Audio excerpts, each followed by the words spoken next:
Audio Jungle.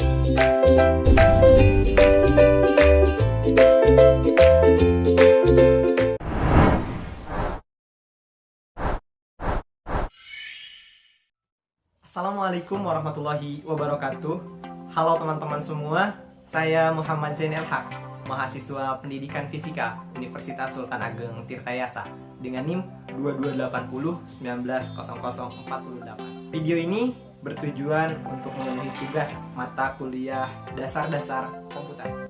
Video ini berisi tentang pemaparan dari sebuah jurnal yang berjudul Efektivitas Pembatasan Sosial dalam Memitigasi Penyebaran COVID-19, yaitu analisis pemodelan karangan George J. Milne dan Universitas Simon C. Australia Barat, Kota Perth, Australia. Pembahasan, mari klik tombol like, komen, dan subscribe channel ini.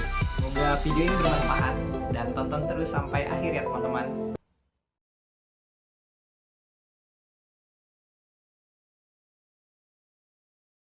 Jurnal ini mengevaluasi serangkaian tindakan jarak sosial untuk menentukan strategi mana yang paling efektif dalam mengurangi tingkat infeksi harian puncak dan tekanan konsekuensi pada sistem perawatan kesehatan. Kemudian, apa itu COVID-19? COVID-19 merupakan kepanjangan dari Coronavirus Disease 2019 atau disingkat dengan COVID-19, disebabkan oleh sebuah virus baru yang kemudian diberi nama Severe Acute Respiratory Syndrome Coronavirus 2 atau disingkat dengan SARS-CoV-2. SARS-CoV-2 ini termasuk dalam keluarga coronavirus yang sama dengan penyebab SARS pada tahun 2013 yang lalu. COVID-19 ini pertama kali diidentifikasi di kota Wuhan, Cina pada Desember 2019, di mana penularan ataupun virus ini merusak sistem pernapasan. Penularannya antar individu terjadi terutama pada ataupun melalui tetesan aerosol. Kemudian di sini saya mencantumkan info-info mengenai COVID-19, baik itu gejalanya, cara penularannya, ataupun perbedaan antara gejala coronavirus dengan batuk biasa atau pilek biasa. Sehingga setelah kita mengetahui cara bagaimana virus ini menular, kita memerlukan solusi untuk mencegah ataupun menurunkan peredarannya, yaitu satu-satunya cara dengan social distancing. Sehingga timbul pertanyaan, apa itu social distancing? Mengapa kita perlu melakukan social distancing? Dan apa tujuan dari semua itu? Pertama, apa itu social distancing?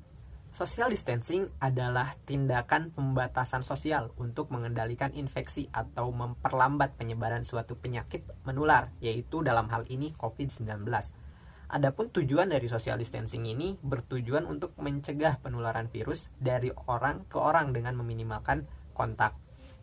Kemudian, tadi di awal dikatakan bahwa SARS-CoV-2 ini merupakan virus baru, di mana dampak dari fakta bahwa virus ini baru ada beberapa, yaitu ada 4.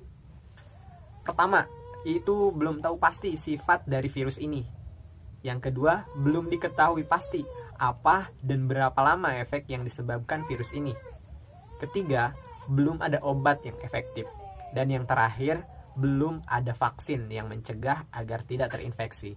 Sehingga satu-satunya solusi dalam hal ini adalah social distancing. Kemudian di sini saya sedikit memberi gambaran bagaimana social distancing ini sangat perlu kita terapkan. Mungkin bagi teman-teman yang sudah melihat video dari Nihongo Mantafu sudah tahu penjelasan ini. Nah, di sini saya sediakan 2 kurva atas dan kurva bawah. Pertama kita lihat kurva bawah. Nah, mengapa kita harus social distancing? Jawabannya ini, bahwa kurva bawah menunjukkan pola terjadinya suatu wabah penyakit dengan sumbu X adalah durasi wabah dan sumbu Y merupakan jumlah kasus. Kurva merah menunjukkan penyebaran yang rapid, artinya banyak orang yang terinfeksi dalam waktu yang singkat. Sedangkan kurva biru menunjukkan penyebaran yang lamban, sehingga banyak orang yang terinfeksi namun dalam kurun waktu yang lebih lama. Nah, hal yang menarik yang perlu kita perhatikan, kita lihat grafik ataupun kurva di atas. Ada garis melintang titik-titik, yaitu adalah batas fasilitas kesehatan. Sehingga pada kasus di kurva merah, jika kita gambarkan pada kasus di kurva merah, akan banyak pasien yang positif yang tidak terlayani karena fasilitas medis yang terbatas. Sedangkan sebaliknya di kurva biru, meskipun lebih lama, tapi semua pasien positif dapat dilayani dan mendapat perawatan, sehingga mengurangi tingkat kematian yang lebih. Maka dari itu, penting kita menerapkan social distancing. Selanjutnya, asumsi mengenai langkah-langkah jarak sosial yang layak dibuat dalam studi pemodelan pandemi influenza sebelumnya juga berlaku pada konteks COVID-19, di mana ada 4 langkah jarak sosial yang berbeda untuk otoritas kesehatan. Yang pertama ada penutupan sekolah, kedua isolasi kasus, ketiga penutupan tempat kerja, dan yang terakhir mengurangi kontak di seluruh komunitas. Kemudian apa metode yang digunakan? Metode yang digunakan adalah data transmisi COVID-19 dari sumber wabah di Provinsi Hubei, Cina, yang dikumpulkan sebelum aktivitas ataupun aktivasi tindakan social distancing. Peneliti mengadaptasi model simulasi berdasarkan individu di kota Newcastle, Australia, dengan populasi 272.409. Simulasi penularan virus dalam model komunitas ini tanpa adanya social distancing memberikan dasar untuk membandingkan strategi alternatif social distancing. Riwayat infeksi masing-masing individu ditentukan, seperti halnya waktu terinfeksi. Dari data yang dihasilkan model ini, laju pertumbuhan dalam kasus, besarnya puncak epidemi, dan durasi wabah diperoleh. Kemudian saya menyajikan tabel 1, di mana ini merupakan ringkasan parameter simulasi. Selebihnya teman-teman bisa lihat di tabel. Selanjutnya, saya juga menyajikan tabel yang kedua, yaitu tabel mengenai total tingkat infeksi untuk cara alternatif, intervensi social distancing, dan meningkatkan penundaan aktivasi. Dari tabel, kita bisa melihat bahwa ukuran tunggal yang paling efektif dalam pengurangan 70% dalam kontak di seluruh masyarakat, ini mengurangi tingkat serangan infeksi menjadi sekitar sepertiga, dari 180.000 menjadi 64.000. Itu nanti teman-teman bisa lihat di tabel ketiga. Dan dari 66% populasi turun menjadi 24%. Kemudian ukuran tunggal kedua yang paling efektif dalam peningkatan isolasi kasus dengan 100% anak-anak dan 90% kepatuhan orang dewasa, ini ditemukan untuk mengurangi jumlah keseluruhan infeksi dari 180.000 hingga 85.000. Ini juga bisa dilihat di tabel ketiga.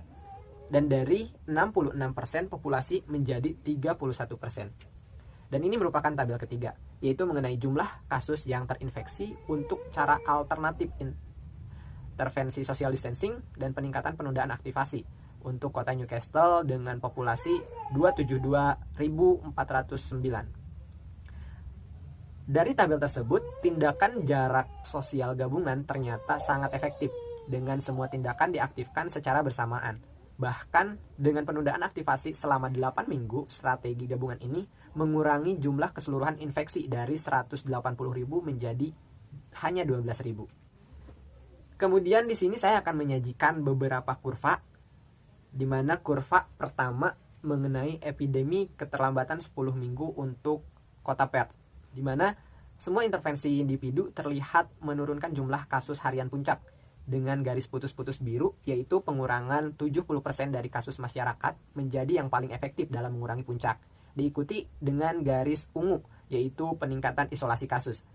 Kemudian garis titik-titik biru, yaitu pengurangan kontak komunitas yang kurang ketat sebesar 50%. Selanjutnya 90% absensi di tempat kerja, yaitu garis putus-putus kuning, dan 30% pengurangan kontak komunitas, yaitu garis biru pekat, adalah intervensi tunggal yang secara berturut semakin kurang efektif dalam mengurangi puncak infeksi harian. Garis hijau sebagai aktivasi strategi gabungan yang kuat pada minggu ke-10 dengan cepat mengurangi jumlah kasus harian dari sekitar hari ke-79 sampai hari selanjutnya.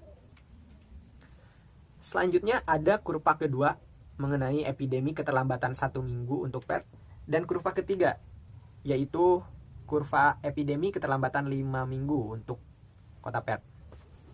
Gambar kurva 2 dan 3 menyajikan kurva epidemi untuk kasus infeksi dengan penundaan aktivasi 1 dan 5 minggu. Untuk skenario penundaan aktivasi singkat ini, kedua strategi intervensi gabungan efektif dalam mencegah epidemi yang terjadi. Kedua garis hijau datar. Namun, ini mengasumsikan bahwa strategi intervensi yang kuat ini dilanjutkan tanpa batas waktu. 70% pengurangan kontak di seluruh komunitas adalah tindakan intervensi tunggal yang paling efektif.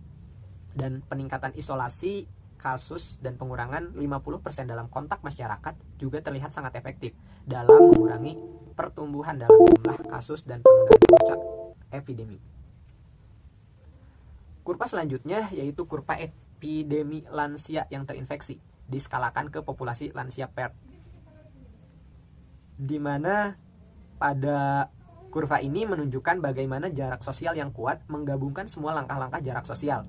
Bisa dilihat pada garis hijau, dapat mengurangi infeksi pada orang tua menjadi hampir 0. Pengurangan 70% dalam kontak komunitas, yaitu garis biru putus-putus, adalah tindakan intervensi tunggal yang diprediksi mengurangi infeksi harian maksimum pada kelompok usia ini menjadi 200 dari 3000 dalam skenario yang tidak dikurangi. Pengurangan kontak komunitas 50% atau garis titik-titik biru dan peningkatan isolasi kasus atau garis abu-abu juga terlihat efektif dalam mengurangi puncak kasus dan meratakan ataupun memperpanjang kurva epidemi. Dan kurva yang terakhir yaitu kurva epidemi untuk keseluruhan populasi PERT, di mana mengilustrasikan skenario kontrol COVID-19 yang lebih kompleks yang melibatkan memulai dan menghentikan jarak sosial. Nah, sehingga teman-teman kita mendapatkan hasil jelas dari hasil yang dihasilkan oleh model simulasi pada jurnal bahwa waktu dan kekuatan langkah-langkah sosial jarak jauh memiliki efek besar dan mengurangi jumlah orang yang terinfeksi dalam situasi pandemi. Dari 4 langkah yang dijelaskan tadi, langkah social distancing yang telah dibahas, hasil menunjukkan bahwa 2 tindakan jarak sosial yang terpisah sangat efektif, isolasi kasus dan pengurangan 70% dalam kontak di seluruh masyarakat. Kedua langkah ini dapat diperkuat lebih lanjut. Keefektifan social distancing dapat dibuktikan atau terbukti berhasil menurunkan aktivasi pandemi virus corona, apalagi masyarakatnya mau diajak kerjasama dengan patuh pada panduan rutin yang diberikan. Bapak Presiden Joko Widodo telah menyatakan secara resmi bahwa darurat nasional non-halal terhadap wabah virus corona ini. Artinya, seluruh perangkat negara perlu berjibaku dalam menangani hal ini secara serius dan totalitas yang tinggi, termasuk perangkat pelayanan kesehatan publik yang memiliki peran penting karena belum ada vaksin ataupun obat antivirus untuk SARS-CoV-2. Selain itu, peran masyarakat juga sangat penting, terutama kita, sehingga merupakan kewajiban bagi kita untuk patuh terhadap apa yang pemerintah serukan untuk tetap di rumah aja. Sekian dari saya. Wassalamualaikum warahmatullahi wabarakatuh.